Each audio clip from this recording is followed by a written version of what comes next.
सत्संगत जी, सतगुरु जी महाराज फरमाते हैं कि माया क्या है और किस तरह से इस माया ने इस पूरे संसार को ही अपने वश में कर रखा है। कोई भी इस माया के प्रकोप से नहीं बच पाया है। पलटू साहब महाराज फरमाते हैं, माया ठगनी जग ठगा, एको है ठगाना कोई। आप जी बड़ी ही अच्छी तरह से समझा रहे हैं। आप जी उस शब्द के अंदर माया का जिक्र करते हैं और हर संत महात्मा ही अक्सर ही माया का हवाला देते हैं। और जितने भी हमारे वैद शास्त्र हैं, ग्रंथ हैं, तो उनके भीतर भी इस माया का काफ़ी जिक्र आता है। तो आज हम ये कोशिश करेंगे, देखेंगे कि ये क्या है, माया क्या है और किस तरह से इसने इस संसार को परेशान किया हुआ है और किस तरह से ये हमारे और परमात्मा के बीच में रुकावट बनकर खड़ी हुई है। तो आइए सुनते हैं। आप जी फरमाते हैं कि माया ठगनी, ये माया एक बहुत बड़ी ठग है, महाठग है, जग ठगा। आप जी कहते हैं कि इस माया ने इस जग को, पूरी दुनिया को ही अपने कब्जे में ले रखा है, ठग रखा है। एक को ठगना कोई। कहते हैं कि इस माया के जैसा ना ही कोई चालाक, चतुर, समझदार और कोई बहादुर, कोई सूरमा नहीं है जो कि इस माया को ठग ले। मगर इस माया ने सारे संसार को ठग रखा है। अब आप जी कहते हैं कि ये माया आखिर है क्या? वैसे तो आम तौर पर लोग माया इस धन दौलत को समझते हैं, रुपए पैसे को समझते हैं। हाँ, पर माया हम इस पैसे को भी कह सकते हैं, मगर वो माया कुछ और है, कुछ और चीज़ है। और ये बहुत बड़ी चीज़ है, कोई छोटी मोटी चीज़ नहीं है।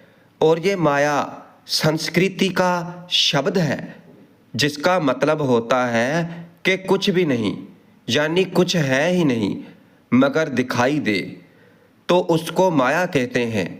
और ये माया एक शक्ति है, एक पावर है, एक ताकत है, और जिसके कारण ही ये दुनिया पैदा हुई है। और इस दुनिया को भी इस माया ने ही पैदा किया है, क्योंकि अगर माया ना होती तो ये दुनिया पैदा नहीं होनी थी और इस दुनिया में कुछ भी नहीं होना था। और इस माया के कारण ही इस संसार में जो कुछ भी हम अपनी इन आँखों से देख रहे हैं, हमें जो कुछ भी दिखाई दे रहा है, तो ये सब कुछ माया के कारण ही है। और ये है क्या? तो यही एक बहुत बड़ा धोखा है, बहुत बड़ा छल है, एक बहुत बड़ी ठगी है। और ये माया ऐसा धोखा देती है कि जिसे कोई इंसान समझ ही नहीं सकता है। तो ये धोखा क्या है? सुने, संत महात्मा फरमाते हैं कि यह सारा संसार ही मायावी है और है ही नहीं।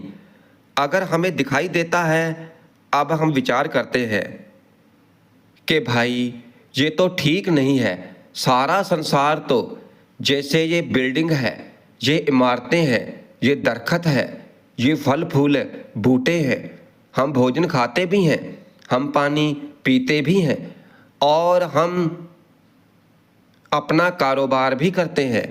मगर संत महात्मा कहते हैं कि ये केवल माया है और कुछ भी नहीं है। कई चीज़ें इस संसार के अंदर हैं जिनसे थोड़ा थोड़ा पता चलता है कि ये माया क्या है। जैसे हमें ये धूप दिखाई देती है, सफ़ेद रोशनी जिसको कहते हैं, क्योंकि ये सफ़ेद है ही नहीं, ये तो 7 रंग की बनी होती है। इसे जब एक कांच की एक पज़म में जब ये लाइट गुजरती है तो पर्दे पर 7 रंग दिखाई देते हैं, क्योंकि ये तो स्कूलों में भी समझाया जाता है कि ये जो लाइट है तो ये सफ़ेद नहीं है, 7 रंगों की बनी होती है। अब कई कहेंगे कि ये जो चंद्रमा है, रोशनी आती है, तो साइंसदान तो कहते हैं कि ये चंद्रमा की अपनी रोशनी है ही नहीं। जिस तरह ये हमारी दुनिया है, धरती है, तो इस तरह ही वो भी पहाड़ों की, पत्थरों की एक चीज़ है। और सूरज की उसके ऊपर रोशनी पड़ती है तो वो रोशनी हमें मिलती है, और चंद्रमा की कोई अपनी रोशनी नहीं है। और ये जो तारे हम देखते हैं आसमान में, तो ये है ही नहीं, ये तो लाखों करोड़ों साल से ऊपर जो दुनिया है तो वहाँ से रोशनी चलकर आती है, मगर तारे नहीं है। जिस तरह एक संतरा होता है, तो जब हम उसको दूरबीन के आगे रखते हैं तो फिर वो कई हजारों छोटी छोटी चीज़ों में बट जाता है और वो संतरा नहीं दिखाई देता।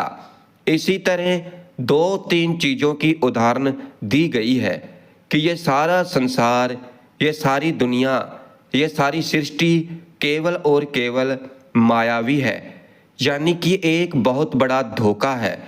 ये तो एक परछाई है, हकीकत है। जैसे ये हमारा शरीर, तो इसे संत महात्मा पिंड कहकर याद करते हैं, और एक और चीज़ है जिसे अंड कहते हैं, और एक और चीज़ है जिसे ब्रह्मांड कहते हैं, एक और है जिसे सचखंड कहते हैं। और सिर्फ ये सचखंड ही है जो इस माया से ऊपर है। हमारा शरीर और अंड और ब्रह्मांड, तो ये तीनों ही इस माया के अंडर हैं, और ये तीनों ही खत्म हो जाएंगे। तो इन तीनों का ही रंग बदलेगा, रूप बदलेगा, और सदा महाप्रलय होगी। क्योंकि जब एक इंसान मरता है तो शरीर की प्रलय होती है। जैसे ये शरीर है, कितना व्यक्ति सुंदर है, खूबसूरत है, ताकतवर है, और जब इसकी मृत्यु हो जाती है तो खत्म है, खाक है, कुछ भी नहीं। अब जैसे आज के जवान हैं तो 50 साल के बाद बूढ़े भी होना है, तो ये भी माया है। माया है ये जो हमें आज दिखाई देता है, उसका रंग रूप पर कल नहीं होना, ये माया है। माया वो है जो दिखाई दे तो मीठी, और जब इसे खाया जाए तो जहर लगे। इस तरह इस माया का विस्तार हम कर ही नहीं सकते, इसका जिक्र भी नहीं कर सकते। संत महात्मा फरमाते हैं कि ये एक परछाई है। जिस तरह एक इंसान की परछाई होती है और वो किसी के हाथ में नहीं आती, तो ये एक जादू है, और इसके कई नाम हैं। इसे माया कहते हैं, महामाया कहते हैं, शक्ति कहते हैं, और माता भी कहते हैं, और संत महात्मा इसे अविद्या कहते हैं। अविद्या इसे इसलिए कहा जाता है क्योंकि ये धोखा देती है, और मुसलमान भाई इसे कुदरत कहते हैं, और महात्मा बुद्ध जी इसे मारा कहते हैं। और इसकी 2 खास बातें हैं, तो वो हैं कि यह सच्चाई पर पर्दा डालती है, और दूसरी, जैसे हम सिनेमा की स्क्रीन के आगे बैठते हैं तो वहाँ केवल एक पर्दा होता है और कुछ नहीं होता, क्योंकि इस पर्दे के ऊपर एक परछाई पड़ती है और हम देखते हैं कि एक फिल्म चल रही है जिसके अंदर लोग बातें भी करते हैं, चलते फिरते भी हैं, खाना भी खाते हैं, हंसते भी हैं और रोते भी हैं, और रंग भी है।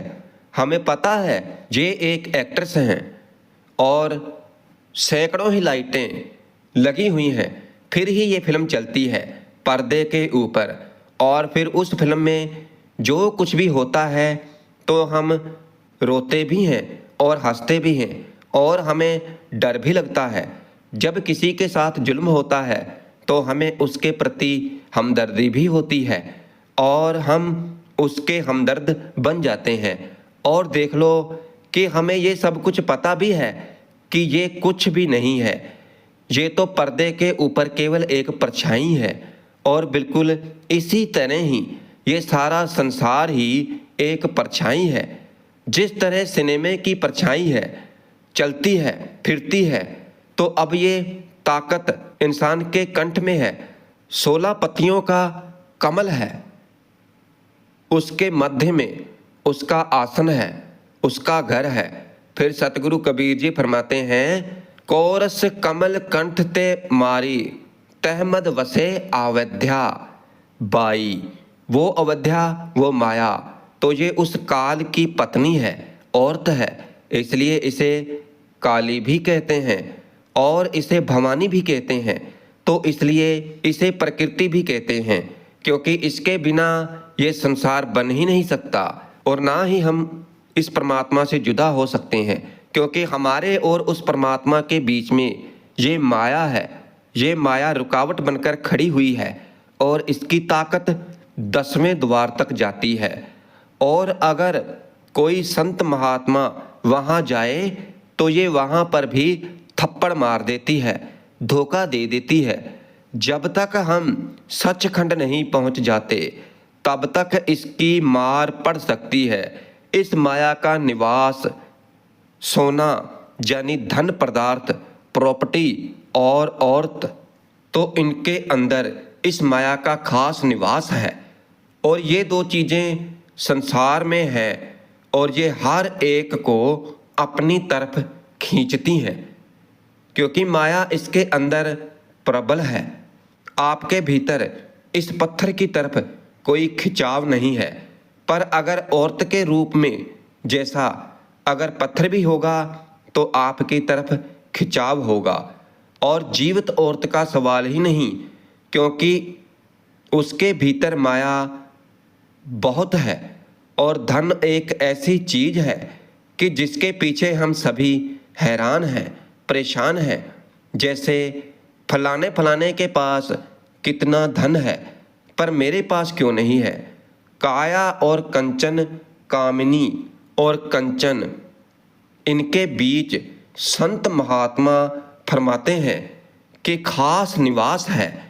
क्योंकि एक राजकुमारी के पीछे राजे महाराजे में बहुत सारियां लड़ाइयाँ होती थी, लाखों ही बहादुर सूरमे लोग मर गए और वो भी सिर्फ एक राजकुमारी के लिए, एक राजकुमारी के पीछे। इसीलिए तो ये माया एक बहुत जबरदस्त चीज है। और ये शिव, विष्णु और ब्रह्मा तो इन तीनों की माता है, जो इस संसार को पैदा करते हैं और चलाते हैं और मारते भी हैं। इसलिए ये माया जो हमें दिखाई देती है तो सारी समझ में आती है, पर हम इससे बच नहीं सकते। इस माया ने इस संसार को पूरी तरह से भ्रमित किया हुआ है। जो कुछ भी सामने इस इंसान को दिखाई देता है तो वो इसे पता है, इसे मालूम है कि ये सब खत्म होने वाला है, फना होने वाला है। लेकिन फिर भी ये इंसान उसके पीछे दिन रात भागता फिरता है, दौड़ता फिरता है। जैसे मान लो कि ये धन दौलत ही देख लो, ये रुपया पैसा ही देख लो, ये भी तो एक माया ही है। फिर भी इंसान इसके पीछे पागल हुआ फिरता है, दिन रात एक कर देता है कि इतनी माया इकट्ठी हो जाए, मेरे पास इतना धन इकट्ठा हो जाए कि मेरे से ज़्यादा कोई अमीर हो ही ना। पता है इसे, इस इंसान को पता है कि ये माया है, इसका कोई पता नहीं कब आती है और कब चली जाती है। लेकिन फिर भी ये इंसान इसके पीछे इतना पागल हो जाता है कि रात की नींदें भी भूल जाता है और इस माया के पीछे दौड़ता रहता है। तो सतगुरु महाराज कहते हैं कि इस माया से छुटकारा पाने का केवल और केवल एक ही रास्ता है, एक ही मार्ग है कि पूर्ण सतगुरु की शरण में जाओ और उनकी शरण में जाकर नामदान की गुहार लगाओ, उनसे पुकार करो और नामदान की प्राप्ति करके उस नाम का सिमरन भजन करो, बिन नागा करो, श्वासोश्वास नाम को जपो और फिर ही हमारा कुछ बन सकता है और हम इस ठगनी माया से बच सकते हैं और इस मायावी संसार से पार होकर उस सचखंड तक पहुंच सकते हैं जहां पर इस माया का कोई प्रभाव नहीं पड़ता है।